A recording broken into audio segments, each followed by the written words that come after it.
अस्सलाम वालेकुम वरहमतुल्लाह वबरकातुहू। अ, म- मेरा नाम मुबशिर है और हम सिखा रहे थे आपको लास्ट टाइम एक कंप्लीट वेबसाइट बनाना वर्डप्रेस के थ्रू। और आज जो है ना उसमें हमने ऑलमोस्ट सारे टॉपिक्स कवर किए थे। कुछ रिमेनिंग टॉपिक्स थे, कुछ प्लगइन्स थे जो कि हमने नहीं सीखे थे, और कुछ नेसेसरीज इंफॉर्मेशंस जो थी।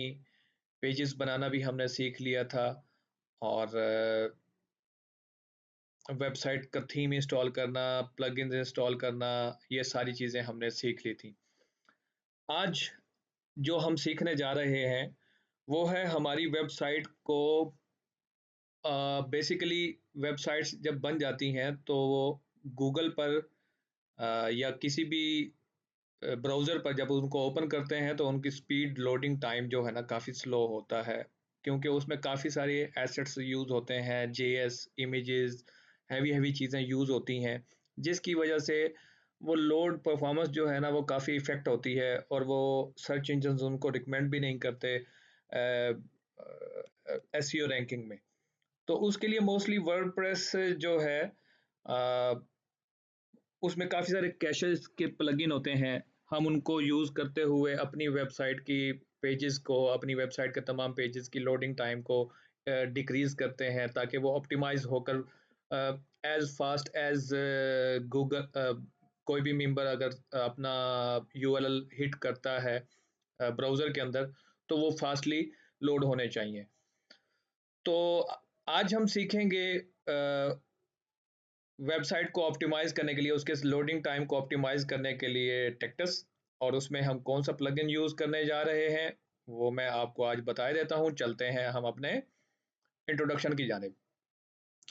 इस इस वीडियो में मैं आपको बताऊंगा कि speed up WordPress with light speed cache plugin. हम यूज करेंगे लाइट स्पीड कैशे प्लगइन, और उसकी बेस्ट सेटिंग्स और ऑप्टिमाइजेशन गाइड होगी इसमें कंप्लीट। और उसमें हम सीखेंगे, यहाँ पर वो बता रहा है वाई लाइट स्पीड कैशे। वैसे तो मल्टीपल बहुत सारी होंगी, सैकड़ों होंगे cache plugins, but light speed ही क्यों? तो basically light speed specially design हुआ है, यूँ समझ लें कि वर्डप्रेस के लिए। और light speed, open light speed server, इसको भी हम देखेंगे ये क्या चीज़ है, बल्कि इसको अभी देख लेते हैं। हम इसको कॉपी करते हैं, और ये बेसिकली सर्वर्स होते हैं। मैं आपको थोड़ा सा समझा भी देता हूँ। यहाँ पे आप गूगल पे आएंगे तो थोड़ी सी आपने खुद भी आर एन डी करनी है, जैसे मैं आपको आर एन डी खुद सिखा रहा हूँ यहाँ पे सर्च इंजन के हेल्प आउट से। तो यहाँ पे आप देखें, open light speed is an open source web server considered high performance options that is essentially the free. इसके पेड वर्जन भी होते हैं जो इंटरप्राइज वर्जन होते हैं। ये जो होता है ओपन सोर्स होता है ओपन लाइट स्पीड का सर्वर। ये बेसिकली यहाँ पे वो सारी यही चीज़ें बता रहा है कि ये पीएचपी या वर्डप्रेस की होस्टिंग के साथ वर्डप्रेस के लिए ही बनाए गए हैं थे ओपन लाइट स्पीड। ठीक है, इसको आप खुद से पढ़ लीजिएगा। ठीक है, यहाँ पे जो इन्फॉर्मेशन आपको ना समझ आए वो आप मुझे बता दीजिएगा, कमेंट में भी आप बता सकते हैं मुझे, तो मैं आपको वो बता दूंगा। इसको आप इजीली, इजी है ये। इसमें काफ़ी सारे फीचर्स होते हैं, काफ़ी सारे बेनिफिट्स होते हैं। मोस्टली जितनी भी होस्टिंग प्रोवाइडर्स हैं, भले वो नेम चीप हो, भले वो गोडैडी हो, भले वो कोई भी होस्टिंगर हो, एनीवन, तो उनके जो वर्डप्रेस के लिए होते हैं ना ओपन लाइट स्पीड सर्वर होते हैं, ओपन सोर्स सर्वर होते हैं, जिसके साथ हमारा लाइट स्पीड का कैशे प्लगइन कंपैटिबल होता है। अच्छा, उसके बाद इसमें एडवांस एडवांस कैशिंग सिस्टम और इमेज ऑप्टिमाइजेशन हम सीखेंगे। बहुत ज़्यादा पावरफुल टूल्स होते हैं इसमें पेजेस को ऑप्टिमाइज करने के लिए, इमेजेस को ऑप्टिमाइज करने के लिए। और इसमें boost the core website vitals Google page पे। अब ये आपके लिए ये नया वर्ड है, इसको भी आप आर एन डी कर लीजिएगा, इसको आप कॉपी कर लें। ठीक है, यहाँ पे आप आ जाएंगे और यहाँ पे what is core website vitals, ये देखें, ये नीचे आया पड़ा है। ठीक है, और यहाँ पे बेसिकली ये होते तो एडवांस लेवल की अंडरस्टैंडिंग के लिए हैं, या जो एसईओ से रिलेटेड लोग होते हैं वो ज़्यादातर जानते हैं। एलसीपी, सीएलएस और ये जो जितने भी इसमें जेएस पेजेस और ये how long it take for the page load, ठीक है, लास्ट कॉन्टेंटफुल पेज, और ये CLS जो है measure how much pages element move unexpectedly when content renders. तो ये थोड़ा सा ना आप इसकी R&D आप खुद करते रहेंगे। उसके बाद ये बेसिकली एब्रीवेशन उसने दिया हुआ है कोर वाइटल वेब वाइटल्स का। तो यहाँ पर सर्च रिजल्ट में जब कोई पेज लोड होता है तो इसके लिए टूल्स भी यूज होते हैं हमारे पास। ये गूगल सर्च कंसोल और गूगल पेज स्पीड के इनसाइड टूल होते हैं, उसकी मदद से हम इन चीज़ों को रेक्टिफाई कर सकते हैं, देख सकते हैं कि कितना कितना वो फास्टली लोड हो रहा है। वैसे तो ये वेबसाइट जो थी हमारी, हम यहाँ पे ओपन करते हैं ismardts.com। ये वेबसाइट वैसे हमारी मैंने जब चूज किया था ये थीम एक्सटोर वालों का, ये तो ऑप्टिमाइज ही था ऑलमोस्ट, ठीक है। मोस्टली ऑप्टिमाइज थीम मैं चूज करता हूँ जब भी कोई वेबसाइट वर्डप्रेस पर बनानी हो, तो वो किसी भी क्लाइंट की हो, किसी भी कस्टमर की हो या आपकी अपनी हो, तो आप कोशिश करें कि अच्छे वाला थीम यूज करें, भले प्रीमियम थीम यूज करें, फ्री वाले लाइव पे कम ही यूज किया करें।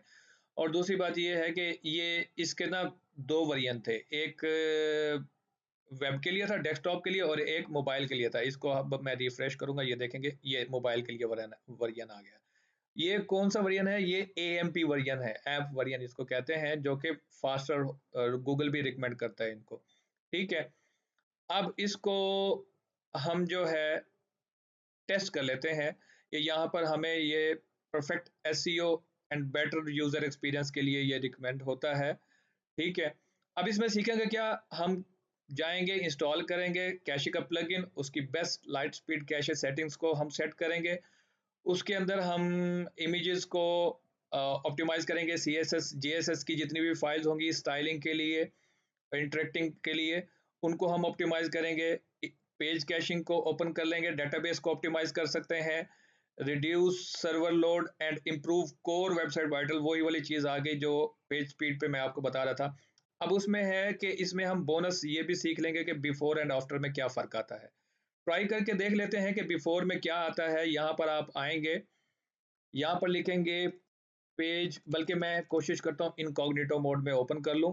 राइट क्लिक करेंगे आप अपने इधर ब्राउजर के थ्री डॉट्स पर, यहाँ पे इनकॉग्निटो मोड में आएंगे, यहाँ पे लिखेंगे page speed, just page speed लिखेंगे तो ये फर्स्ट वाली वेबसाइट आपके पास ओपन हो रही होगी, web.dev वाली, ठीक है, पेज स्पीड इनसाइट्स की। इसको आप ओपन करेंगे, यहाँ पर आकर सिंपली आपने क्या करना है, https और /ismadts.com कर लेंगे, और बल्कि ये नीचे आया हुआ है, और इसको एनालिसिस कर लेंगे। अब ये थोड़ा सा टाइम लेगा, टाइम लेने के बाद ये प्रोसेस करेगा, मोबाइल के लिए अलग दिखाएगा, डेस्कटॉप के लिए अलग दिखाएगा। हम देख लेते हैं कि हमारे current situation without before going to implement light speed cache plugin, हमारे वेबसाइट की वैसे स्पीड क्या आ रही है, कोर वाइटल्स, वेब के वाइटल्स कैसे हमारे पास लोड हो रहे हैं, किस तरह से हो रहे हैं, कितने ऑप्टिमाइजेशन होगी कैशे प्लगइन इंस्टॉल करने से पहले, और बाद में भी हम देखेंगे फिर इसकी क्या परफॉर्मेंस आती है। वैसे ये ऑप्टिमाइज ही होगा। ये देखें, ये मोबाइल वर्जन आ गया, ये आपके पास डेस्कटॉप वर्जन आ गया। ऑसम। मोबाइल वर्जन हमारे पास 79 दिखा रहा है और डेस्कटॉप 97 दिखा रहा है, ग्रीन ही है माशाल्लाह से। अच्छा, जैसे कि मैंने आपको बताया था कि ये थीम जो मैंने चूज किया था ये ऑलरेडी ऑप्टिमाइज्ड थीम है, ठीक है। हम फिर भी इसमें कैशे प्लगइन कर लेंगे, हो सकता है ये हमारी परफॉर्मेंस ये वाली भी अच्छी हो जाए और ये वाली परफॉर्मेंस भी अच्छी हो जाए, ये भी अच्छी हो जाए। इसको तो हमें करना पड़ेगा एसईओ का, क्योंकि एसईओ की प्रैक्टिस अभी हमने स्टार्ट नहीं की, इसमें भी एसईओ की प्रैक्टिस अभी हमने स्टार्ट नहीं की, इम्प्लीमेंट भी नहीं की थी। तो एसईओ वाला इसको ऑप्टिमाइज कर देगा और इसको भी ऑप्टिमाइज कर देगा। बाकी चीज़ें देखेंगे हम, ये अभी करंट स्क्रीन आपके सामने है, बाकी चीज़ें हम देखेंगे कि कैसे इंप्रूव होती हैं आफ्टर इंस्टॉलिंग कैशे प्लगइन। तो अभी क्लोज करते हैं इस इनकॉग्निटो मोड को और वेबसाइट को हम इसको भी क्लोज कर देते हैं और ये हमारा वेबसाइट का बैकएंड डैशबोर्ड है और ये हमारा वो प्लगइन है। ठीक है, चलते हैं बैकएंड डैशबोर्ड पर। यहाँ पर आएंगे और प्लगइन्स में जाएंगे, ऑल प्लगइन्स। अब यहाँ पे देखें ये आपका एक्टिव लाइट स्पीड प्लगइन मैंने एक्टिव नहीं किया था, इसको अब हम एक्टिवेट कर देंगे। तो आप देखेंगे यहाँ पे ऊपर भी आपको इसका आइकन शो हो जाएगा। ये जैसे ही एक्टिवेट हुआ, ये देखें ये आपके पास आइकन शो हो गया। ठीक है, अब हम इसके बाद नीचे आते हैं। सबसे नीचे यहाँ पे लाइट स्पीड हमें मिल रहा होता है सेटिंग से भी, वर्डप्रेस की सेटिंग से भी नीचे। यॉस का अगर आपके पास प्लगइन होगा तो उसके भी नीचे। तो यहाँ पर आपके पास ये लाइट स्पीड हमें ना ऑलरेडी प्रीसेट्स भी देता है। इसका डैशबोर्ड हम विजिट कर लेते हैं, पहले डैशबोर्ड देखते हैं डैशबोर्ड कैसा है। ये देखें यहाँ पर इस तरह से आपको इसका डैशबोर्ड मिलेगा। ठीक है, उसके बाद हम इसके प्रीसेट्स में आ जाते हैं। इसमें ऑलरेडी प्रीसेट्स उसने हमें दिए हुए हैं। ये इसेंशियल है, ये बेसिक है, ये एडवांस रिकमेंडेड है, ये एग्रेसिव मोड है, ये थोड़ा सा एक्सट्रीम मोड है। जस्ट सिंगल वन क्लिक पे ना हम इनको इम्प्लीमेंट कर सकते हैं, कोई इतना बड़ी रॉकेट साइंस नहीं है। इसकी डिफ़ॉल्ट कैशे जो है, एसेंशियल में डिफ़ॉल्ट कैशे करेगा और हायर टीटीएल करेगा, ब्राउज़र कैशे करेगा, बेसिक्स में एवरीथिंग इन एसेंशियल, एसेंशियल वाली भी साथ में कर देगा, प्लस इमेज ऑप्टिमाइजेशन भी करेगा, मोबाइल कैशे भी करेगा। और जो एडवांस वाला और रिकमेंडेड वर्जन है उसमें everything in basics and essential वाली वो भी, प्लस वो हमें guest mode and guest optimization भी करेगा, CSS, JSS एंड HTML की भी मिनिफिकेशन कर देगा। उसके बाद फॉन्ट डिस्प्ले ऑप्टिमाइजेशन भी कर देगा, JS डेफर, और for both external and inline JSS भी कर लेगा। अगर हमारे कोड में कोई इनलाइन वगैरह की JSS होगी उनको भी कर देगा। DNS प्रीफेच, जो हमारा डोमेन नेम सर्वर होता है उसको प्रीफेच करेगा, यानी कि क्लिकिंग से पहले जो स्टैटिक फाइल्स होंगी वो ऑलरेडी उसको उनको प्रीफेच करके रख देगा। उसके बाद ग्रेवेटर कैशे भी है, रिमूव क्यूरी और remove WordPress emoji, remove no script tag, इनको भी इंप्लीमेंट करेगा। एग्रेसिव में आएंगे तो एवरीथिंग पिछले वाली भी साथ और पिछले पैकेजेस वाली भी साथ, प्लस उसमें CSS या सिंक्रोनाइज रिमूव। हम बेसिकली रिकमेंडेड वाला अप्लाई करते हैं, उसके बाद later on one by one हम अपने सारे प्रोसेसिंग चेक करेंगे। ये अप्लाई हो गया जी, ये देखें crawl disable list is cleared, all crawler are set to active. ठीक है, अब क्रॉलर क्या होते हैं, क्रॉलर ये मैं फिर आपको बताऊंगा जब हम सेटिंग्स इधर रीड करेंगे। ठीक है, अभी फिलहाल अब आते हैं हम जनरल पर। तो जनरल में इसको आप कोशिश कीजिएगा ऑटोमेटिक अपग्रेड पे रखिएगा लाइट स्पीड कैशे को। जैसे ही इसका कोई अपडेट वर्जन आता है तो ये अपडेट कर ले। उसके बाद यहाँ पे सबसे पहले आपको रिक्वेस्ट डोमेन की आप करेंगे और ये थोड़ा सा टाइम लेगा और उसके बाद आपकी डोमेन की एक्टिव हो जाएगी यहाँ पर। ठीक है, और गेस्ट मोड ऑन है, गेस्ट ऑप्टिमाइजेशन भी ऑन रखिएगा। और सर्वर आईपी अगर आपको देना पड़े तो आप यहाँ पे अपना सर्वर आईपी भी अगर ऑटोमेटिकली आ जाता तो ठीक, नहीं आता तो फिर आपको इसको cPanel की होस्टिंग में जाके आपको राइट साइड पे वहाँ पे आईपी नजर आ रहा होता है, वो आईपी आके यहाँ पे आप पेस्ट कर देंगे। जर्नल की सेटिंग को हम एज इट इज रहने देते हैं, उसके बाद सेव कर देते हैं। ये सेव हो गई जनरल सेटिंग। उसके बाद ट्यूनिंग में हम आते हैं। ये लाइट स्पीड, GT मैट्रिक्स, ये जो एजेंट्स हैं इसके जो टूल्स हम यूज़ करते हैं उनके लिए इसको ऑप्टिमाइज कर दिया है। गेस्ट मोड उसने आईपीज वगैरह ऑटोमेटिकली उठा लिया, इसको आप इग्नोर कर दें। उसके बाद आ जाते हैं हम कैशे के अंदर। ये है हमारा कैशे का पेज। यहाँ पर जो हमने ऑटो प्रीसेट्स लगाई हुई थी, इंप्लीमेंट की थी, उसके अकॉर्डिंग इसने सारी सेटिंग की हुई है। फर्दर देखेंगे हम मैनुअली कौन सी चीज़ को हम ऑन कर सकते हैं। ये कैशे ओके है, इसको आप एज इट इज रहने देंगे। TTL पे चले जाएंगे, इसमें भी सेटिंग्स ऑलमोस्ट कुछ नहीं छेड़ना आपने, ये एज इट इज रहने देंगे। पर्ज कैशे, जब भी आप कोई चेंजेस करेंगे, ये देखें नीचे डिस्क्रिप्शन लिखी होती है आपको, when enable the cache plugin will automatically purge. Purge का मतलब ये होता है कि जितनी भी कैशे हुई पड़ी होती है उनको वो पर्ज कर देता है, रीसेट कर देता है, और आपका ये automatically page, front end, home page, page, all pages, archive pages, सारे वो जो जो भी चेक करना चाहेंगे वो उनको रीसेट कर देगा। सर्व स्टेटलेस, इसको आप एज इट इज रहने देंगे।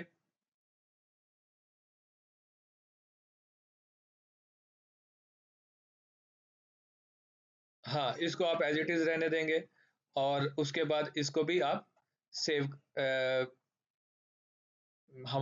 हमने मेरा ख्याल में कोई चेंजेस नहीं की, चलें फिर भी हम इसको सेव कर लेते हैं। उसके बाद एक्सक्लूड, हाँ, यहाँ पर वो यूआरएल देने होते हैं कि लेट सपोज अगर जब हम कभी लाइव पे टेस्टिंग कर रहे होते हैं ना, तो कुछ यूआरएल ऐसे होते हैं कि जो प्रॉब्लम कर रहे होते हैं, तो हमने उनको यहाँ पे जैसे जे क्यूरी समटाइम प्रॉब्लम करती है, तो फिर हम उसको यहाँ से एक्सक्लूड भी कर सकते हैं। इसको भी आज आप लीव कर दें, ठीक है। इसमें नीचे और भी हैं, do not cache the agent. हाँ, हम चाहते हैं कि एडमिनिस्ट्रेटर को कैशे ना करे, ठीक है, जितने भी एडमिन्स हैं उनको कैशे ना करे, बाकी सबको कैशे कर ले, ठीक है। अब यहाँ पर ये सेटिंग होती है एक्सक्लूड की।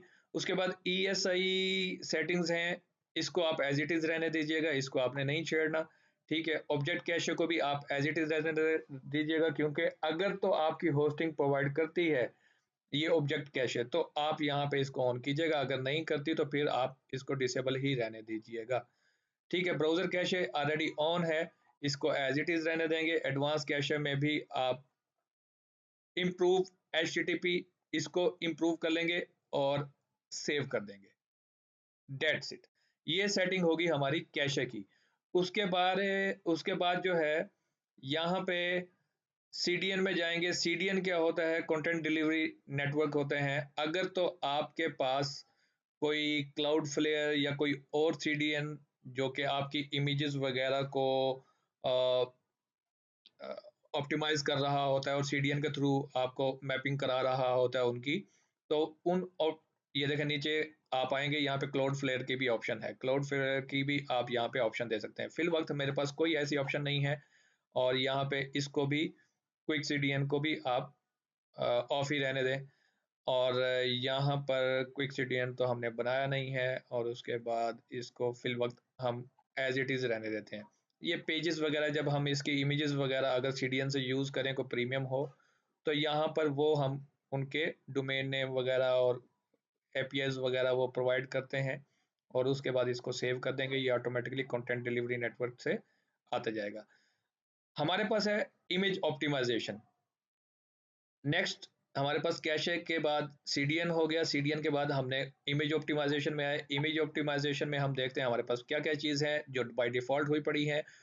कॉर्न जॉब होती है, ऑटोमेटिकली जितनी भी इमेजेस आपके वर्डप्रेस पे लोड होती रहती हैं उनको वर्डप्रेस का जो कॉर्न जॉब सिस्टम है वो ऑटोमेटिकली उनको ऑप्टिमाइज करता रहता है, हमें ज़रूरत नहीं होती। इसको भी ऑन रहने दें, इसको भी ऑन रहने दें। इमेज ऑप्टिमाइजेशन ओरिजिनल इमेजेस, इसको भी ऑन रहने दें। अच्छा, ये आपने नहीं करना, अगर आप रिमूव ओरिजिनल कर देंगे तो ये क्या करेगा, जो ऑप्टिमाइज वाली इमेजेस होंगी वो रख लेगा, और जो ओरिजिनल वाली होंगी उनको रिमूव कर देगा। तो वो इरिवर्सेबल, ये देखें नीचे पॉइंट दे रहा है, वो इरिवर्सेबल होगा ये, ठीक है। फिर वो लॉस हो जाएंगी, वो इमेजेस दोबारा आपको मिल भी नहीं पाएंगी। अच्छा अच्छा, यहाँ पे अब आगे चलते हैं। ऑप्टिमाइज लूजलेसली इमेज, यहाँ पे वो कहता है optimize images using lossless compression. This can improve quality but may result in larger image than losslessly compression. अगर आपके वर्डप्रेस के अंदर बहुत बड़ी बड़ी इमेजेस भी यूज हो रही हैं, अब आपको आइडिया नहीं है, आपके वर्डप्रेस में हो सकता है कि शॉप मैनेजर भी हो, एडिटर भी हो, ब्लॉग पोस्टिंग वाले ऑथर शॉथर भी हो, या मल्टीपल यूजर हो, और अगर वो हैवी इमेजेस अपलोड कर दें, तो यहाँ पे इसको आप ओपन कर सकते हैं। उसके बाद यहाँ पे ये जो है, ये बेसिकली ये वाला फीचर्स आप डिसेबल ही रहने दें, कोई मसला नहीं है, ठीक है। और ये वाला जो ऑप्शन है इमेज वेब रिप्लेसमेंट, ये basically request web variant of original images when doing optimization. ये क्या करता है, जो आपके डेफिनेटली आप इमेजेस अपलोड करते हैं जब, तो वो JPG फॉर्मेट में होते हैं या फिर PNG फॉर्मेट में होते हैं, इस तरह के फॉर्मेट में होते हैं इमेजेस। तो ये क्या करता है, उनको WebP फॉर्मेट में रिप्लेस कर देता है। तो आप सम टाइम अगर तो आप मर्चेंट अकाउंट कोई ऐसी चीज़ वगैरह इंटीग्रेट करना चाह रहे हैं इसके साथ, और वो JPG ही रिकमेंड करते हैं, तो आप इसको ऑफ कर देंगे। अदरवाइज इसको ऑन रहने दें, तो होगा ये कि आपकी वेबसाइट पे जितनी भी इमेजेस होंगी वो इस फॉर्मेट में कन्वर्ट हो जाएंगी ऑटोमेटिकली, ठीक है। ये थोड़ा सा ऑप्टिमाइज हो जाता है, इमेजेस को ऑप्टिमाइज कर देता है मजीद। उसके बाद ये है कि एट्रीब्यूट्स वगैरह रिप्लेस वगैरह ये सारी एज इट इज रहने दें। और web P for extra secret, इसको भी अगर आप ऑन करना चाहें तो ऑन कर सकते हैं। ये क्या करता है, उसके साथ एक थोड़ा सा सिक्योर कर देता है उन इमेजेस को, ताकि आपकी इमेजेस को कॉपीराइट वगैरह ये चीज़ें ना हो सके। ठीक है, इसको आप एज इट इज सेव कर देंगे। उसके बाद समरी यहाँ पे आएंगे, यहाँ पे सिंपली आपके पास देखें 99 उसने ग्रुप बनाए हैं। आप सेंड 200 इमेजेस एट वंस पर वक्त, ये 200 इमेजेस करता है अगर आपका ये वाला सर्वर है तो। उसके बाद आप इसको सेंड रिक्वेस्ट डालेंगे तो लेट्स सी, ये देखें यहाँ पे ना कुछ इमेजेस आपके पास आ रही होंगी। अभी हमने ये सेट नहीं किया, इसको सेट करना पड़ेगा पहले हमें। ठीक है, तो ये हम बाद में देखते हैं फिर, बल्कि ये भी साथ में ही कर देते हैं। मैं दोबारा आता हूँ CDN में वंस अगेन, यहाँ पे इसको इनेबल क्लाउड CDN API और मैपिंग नहीं करते और इसको सेव कर देते हैं। That's it. इतना काम करके ना आपने यहाँ पे आना है, ये देखें नीचे CDN.ismafood, यहाँ पे वो सारी वो, इसको हम मैपिंग नहीं करेंगे फिल वक्त क्योंकि हमारे पास इसका एट्रीब्यूट है नहीं, अपना सॉरी CDN है नहीं।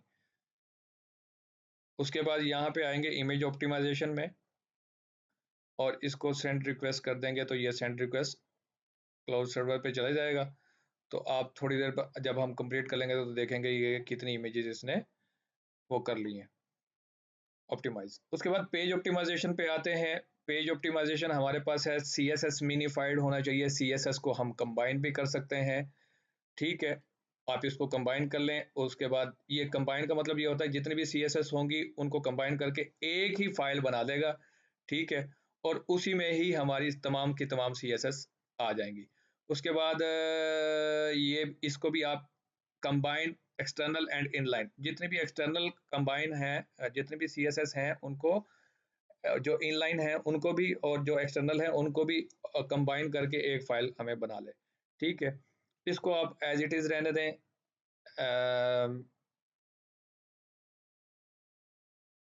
और ये फॉन्ट डिस्प्ले का ऑप्शन ये एज इट इज, ये सारी ऑप्शन एज इट इज रहने दें। इसको आप सेव इमेजेस सेव चेंजेस कर लें। ठीक है, उसके बाद है JS।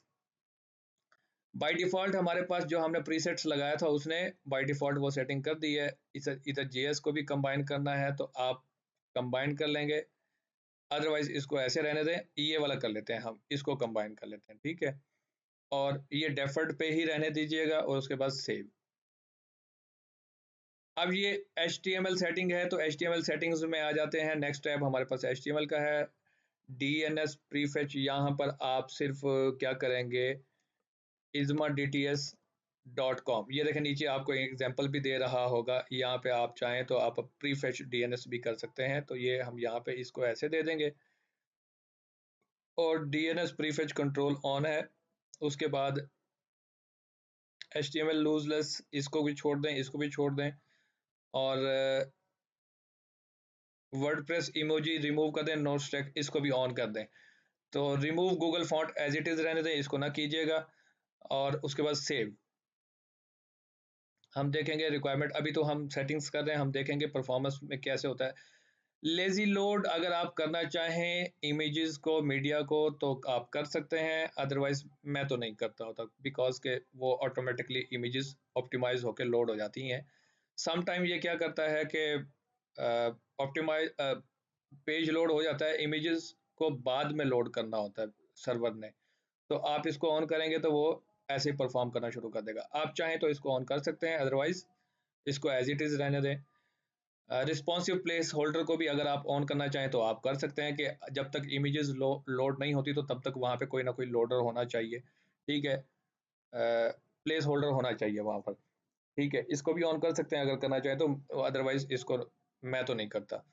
उसके बाद LQPI क्लाउड जनरेटर, ये भी एज इट इज रहने दें। ठीक है, उसके बाद अल्लाह आपका भला करे। डेट्स इट, यहाँ तक इस टैब की ये सेटिंग हो गई। उसके बाद ये एज इट इज रहेगा। ठीक है, view port image, when you use lazy load it will delay the loading of all images on page. ये मैं नहीं यूज करता, आप भी यूज करना चाहे तो कर सकते हैं, नहीं तो मैं यूज नहीं करता था। अच्छा, कोई ऐसा मीडिया जो कैशे में प्रॉब्लमेटिक हो रहा हो तो वहां पे, या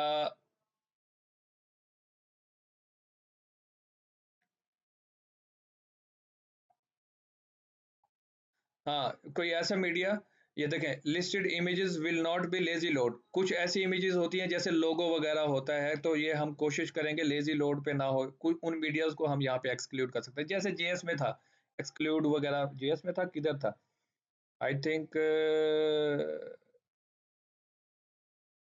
इमेज ऑप्टिमाइजेशन में नहीं था, या कैशे, कैशे में था, कैशे में था।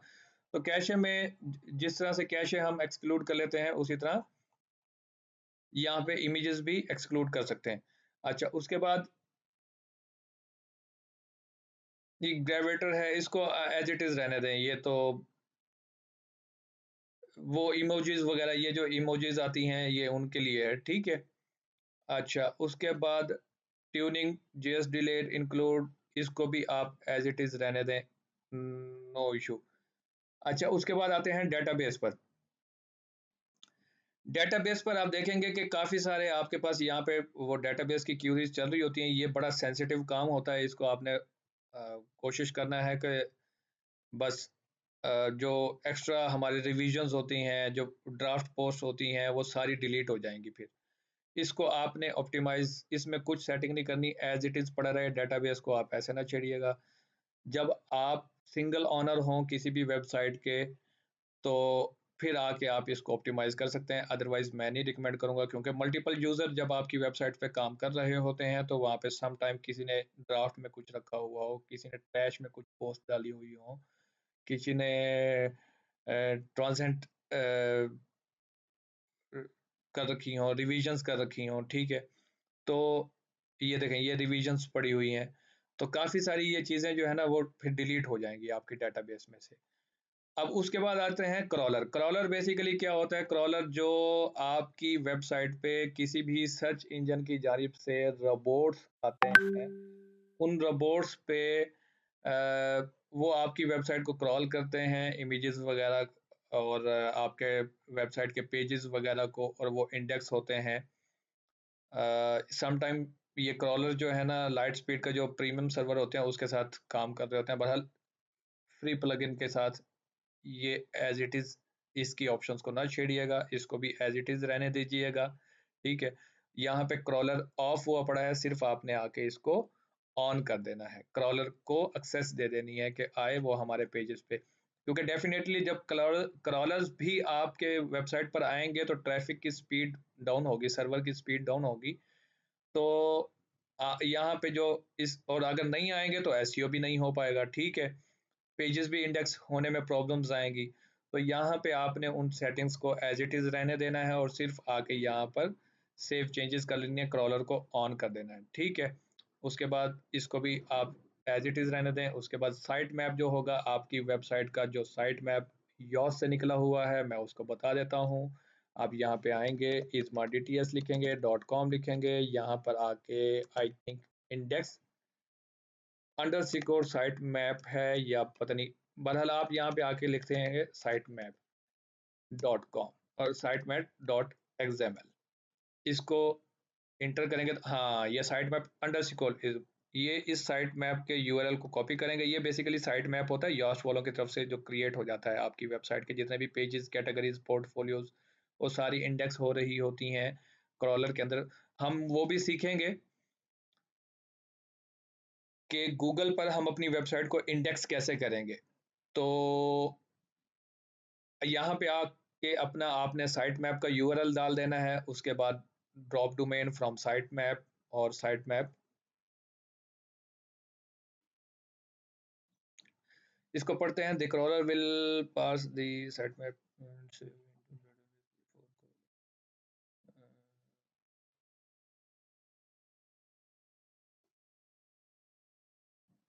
हाँ, ये जो है ना बेसिकली वो बता रहा है कि जैसे ही कोई साइट साइट मैप वगैरह बनता है ना, तो ये उसकी क्यूरीज जो है ना वो क्रॉलर डेटाबेस में डाल देता है, ठीक है, बिफोर क्रॉलिंग। तो जब भी क्रॉलर आता है उसको साइट मैप को रीड करने के लिए, और तो वो डेटाबेस में ऑलरेडी उसका एंट्रीज होती हैं। ठीक है, ये यहाँ पे इसको हम सेव कर देते हैं डेटाबेस, डेट्स इट, यही सेटिंग्स इसको रखेंगे।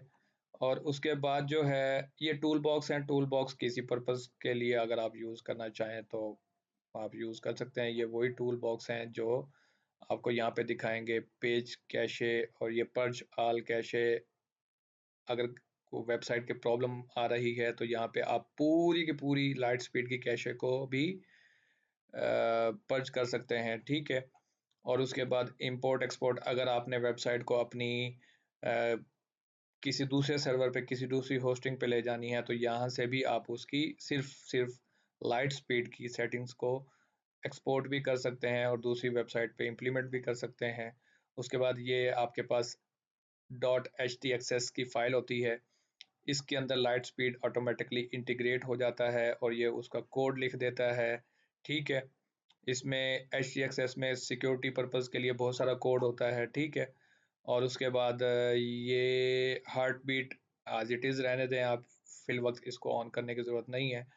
आप उसके बाद रिपोर्ट, हाँ, ये डू लॉगिन सिक्योरिटी का प्लगइन होता है जो कि रोबोट्स अगर आपकी वेबसाइट्स पर आती हैं तो वो आके यहाँ पे लॉगिन के लॉगिन टू लॉगिन मारती रहती हैं। ठीक है, तो उनको कंट्रोल करने के लिए, लॉगिन को कंट्रोल करने के लिए यहाँ पे प्लगइन्स इंस्टॉल करना पड़ता है। ये भी अगर आप करना चाहेंगे तो अच्छी बात है, नहीं करना चाहेंगे तो कोई मसला नहीं है।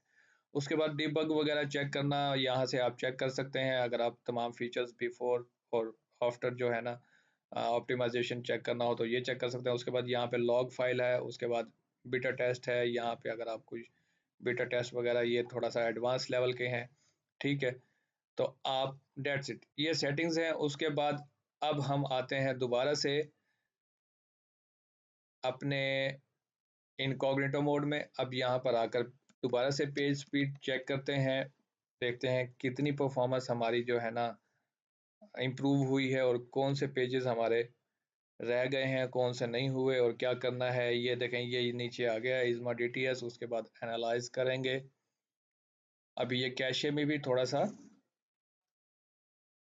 ऑडिट www नहीं है, ये URL हमें फिक्स करना पड़ेगा कि अगर www हो और www ना हो तो तब भी हमें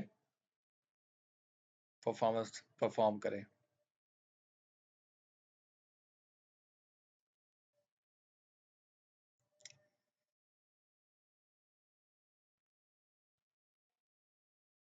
वाओ, मोबाइल हमारे पास 91 था, आई थिंक 75 था शायद, तो ये भी ऑप्टिमाइज हो चुका है। ये देखें, तमाम के तमाम हमारे पास ग्रीन हो गए और ये भी ऑलमोस्ट हमारे पास ऑप्टिमाइज हो चुका है। ये 100 हो चुका है और ये 96, आई थिंक ये पहले ऐसे ही था या पता नहीं इसमें कोई परफॉर्मेंस आई होगी। बहरहाल मोबाइल हमारे पास ऑलमोस्ट ऑप्टिमाइज हो चुका है। ये देख रहे हैं आपके पास बिफोर एंड आफ्टर की परफॉर्मेंस कैसे आ रही है।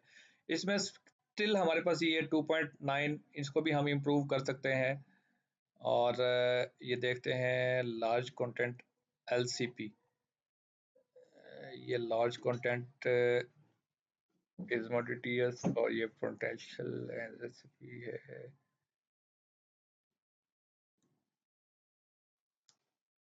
हाँ, ये कुछ चीज़ें हैं जो हम करते हैं। बहरहाल हमारे लिए ये इनफ है, ये पेज स्पीड इनफ है। यहाँ तक अगर आप परफॉर्मेंस अपनी इम्प्रूव कर लेते हैं, देखें कितना फ़र्क पड़ा है, पहले क्या था और अब क्या हो गया। तो हम मज़ीद इसको मज़ीद डीपली इंसाइट्स करके इनको भी थोड़ा सा इम्प्रूव कर सकते हैं। बट वीडियो लंबी हो जाएगी, मैं यहीं तक वीडियो को क्लोज़ करता हूँ।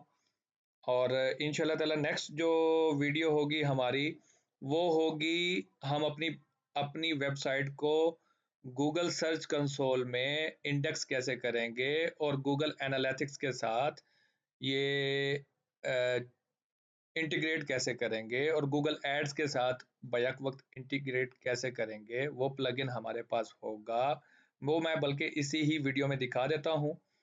तो